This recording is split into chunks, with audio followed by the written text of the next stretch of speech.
everybody, today's video has been very highly requested. The last time I did this client's hair and I posted it on Instagram, it became the most requested hair color by all of my clients that followed her. Everyone wanted to know the formula and the technique, and we are just freshening and brightening her up today, so I figured I would film it and show you guys how to get this gorgeous blonde fall sombre. So if you are interested in watching this video, stay tuned.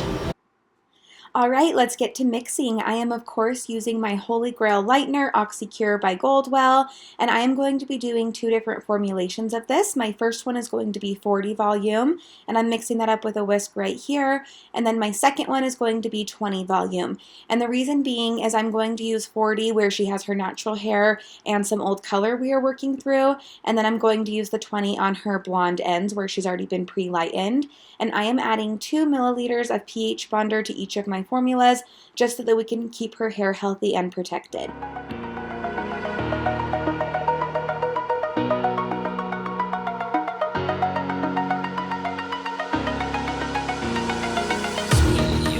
I am starting in the back of her head towards the nape of her neck, and I am going to be using my board because it is very tricky to weave around the shape of the head in the back, especially where it kind of dips in. So a board helps you be pretty accurate and it gives you a sturdy base to weave off of. I'm sure most of you know that by watching my videos by now, but I just have to mention it because I would be lost without my board. So I am just doing a heavier weave, and if you can see by what I'm doing, I'm not doing my typical baby lights. I'm doing a little bit of a chunkier pattern, and the reason being is because I want this to have like a balayaged effect with a lot of dimension. So I will take some sections and do them in tinier baby lights, but for the most part I am weaving it a lot chunkier than I normally would, and this is just going to give her a piecier look with the lightener. If I were to do baby lights, it would just kind of get lost in the hair since I'm not doing so many foils as I would for a typical blonde highlight. I hope that makes sense, but you can kind of see as I go here, I am starting in the mid shaft and then feathering up. I am not taking these pieces all the way to the root because she does want to leave her natural base out.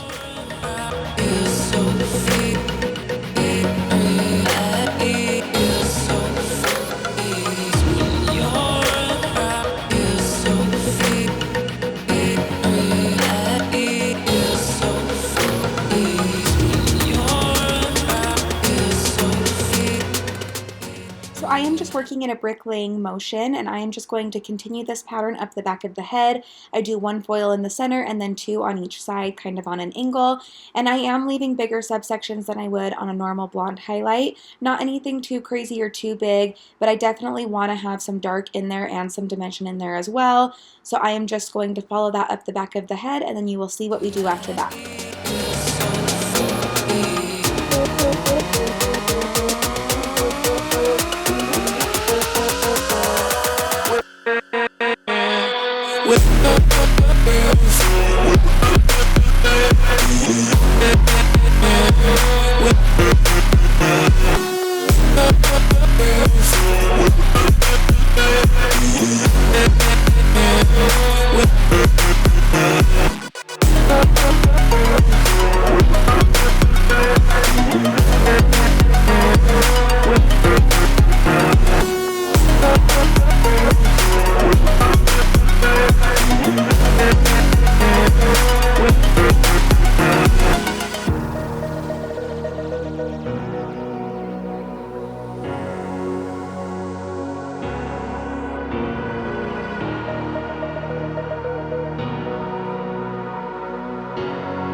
We are now done with the back section of the head, and now I am going to balayage some random pieces in the back just to break through that dark regrowth that you see here in the mid shaft. She has her natural base growing out on top, but that dark you see right there in the mid shaft is old color, about a level 5 that we are trying to work through. So I'm going to try to knock through some of that with my lightener just so that we can get it a little bit lighter so that it blends better.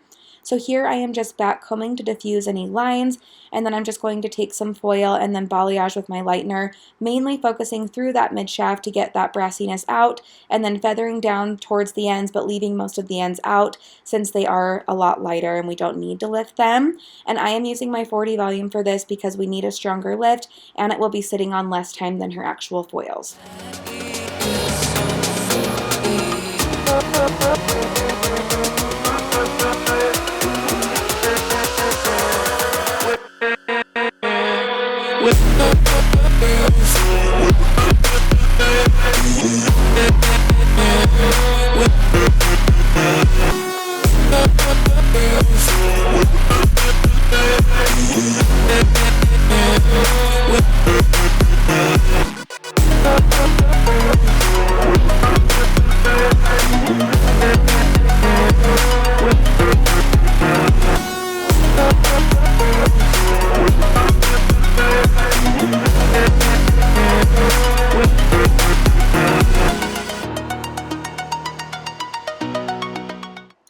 Now we are moving on to the side of the head, and as you can see here, I'm just doing the same thing I did in the back, doing a chunkier highlight, feathering up towards the root but not quite touching it, and I am saturating most of her ends here because we need the lift out of them. And I am still using my 20 volume in these foils, and then I will use the 40 for the dropouts like I did in the back section.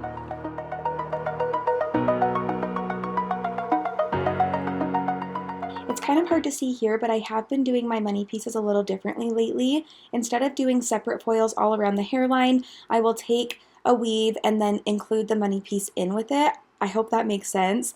But as you can see here, that money piece in the front, I'm feathering all the way up on that center piece right there, but then I'm feathering down everywhere else. So it's still going to give us a money piece high around the face, and everything else is still going to be lower. I don't know if that made sense at all, but I hope that it did. I will do another video detailing it more. But with my traditional blondes, I will still do the extra foils around the face. This is just something I do for a color like this. And I know everyone makes fun of me because I'm always like, I hope that makes sense. I actually had a comment on one of my videos that was like, a new drinking game every time Jessi says, I hope that makes sense, take a shot. And I thought it was the funniest comment ever because I do have a tendency to say that. But anyway, do let me know if it doesn't make sense because I'd love to help you understand it further.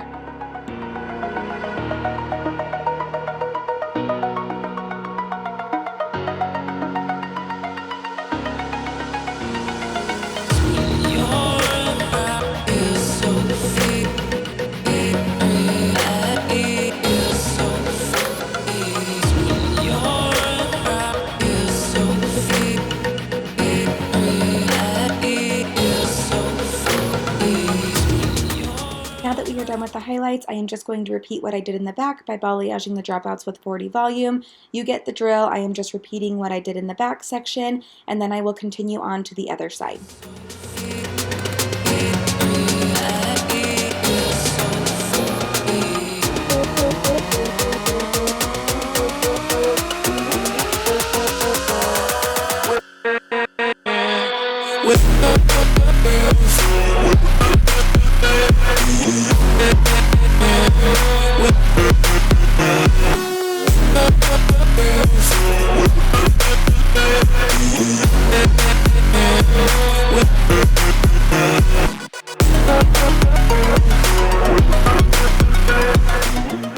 Okay, I am so mad because as I was filming this little section right here, my camera actually said my card was full and I had to switch it out. So it actually cuts off right here, but I will throw the formulations I used up on the screen so that you can see what I am doing right here.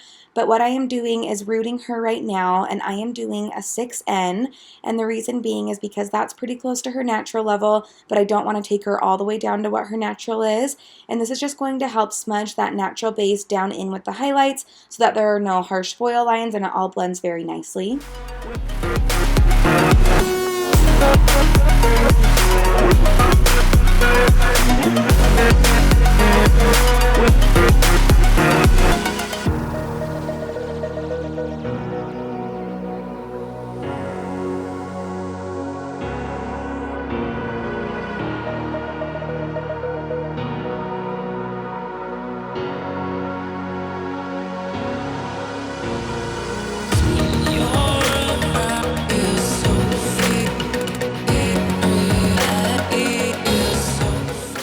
And as soon as I'm finished putting that color on, I take my wide tooth Samvia comb and just comb it all together so that it's a very nice blend. This is my absolute favorite comb to use when doing this.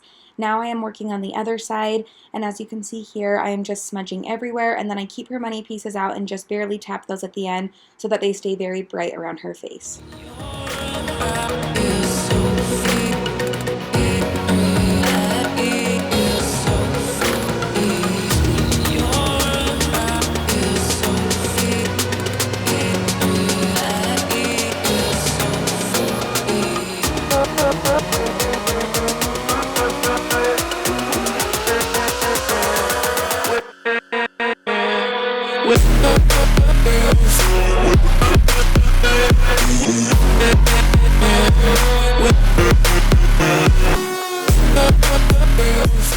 Now that her root color has been on and sitting for about 5 minutes, I am now going to take a 6T, 7T and just run it through her midshaft wherever she was lifting a little bit warmer because of old color.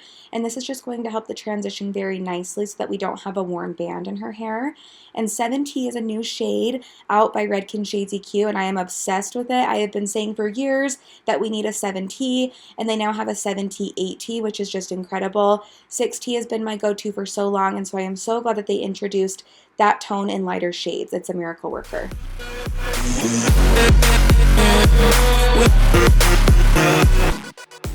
Okay, and now we are going to be mixing up her toner, and I am of course using Redken Shades EQ, and right here I am mixing up 1 ounce of 8N, and then I'm just going to do a teeny tiny dab of 7P, and then after that I'm going to do 1 ounce of 8V.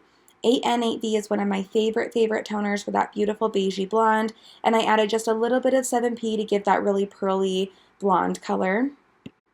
So while her root and midshaft toner were sitting, I had Olaplex on her ends just to keep them in a treatment and pretty healthy. And right here, before I put the toner on, I did rinse out the Olaplex on the ends, but I kept the root and midshaft on because I want to mesh all of these toners together.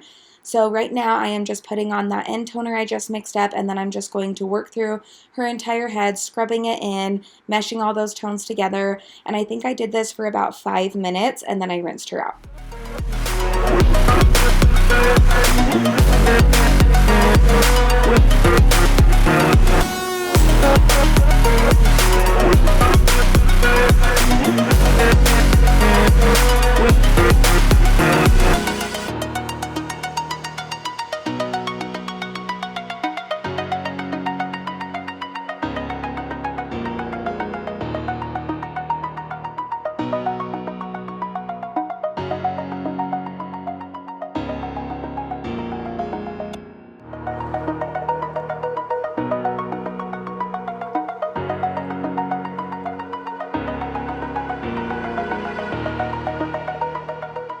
You guys, this color turned out so beautiful. I really hope that you love the results as much as I do. It is the perfect fall sombre transitioning into blonder tones at the end. I love the dimension we have in here with her base color, her midshaft color, and then her icier ends. We have been trying to get her lighter for a while now. I will include a few different pictures of the sessions we have done on her, and I think we have finally achieved the goal, so I am so happy. Please let me know what you thought in the comments below. Let me know any tips and tricks you may have had for achieving this color as well. As always, anything I used will be linked in the description box below, as well as my social media accounts if you want to give me a follow. Thank you so much for watching, everybody. Have a good day.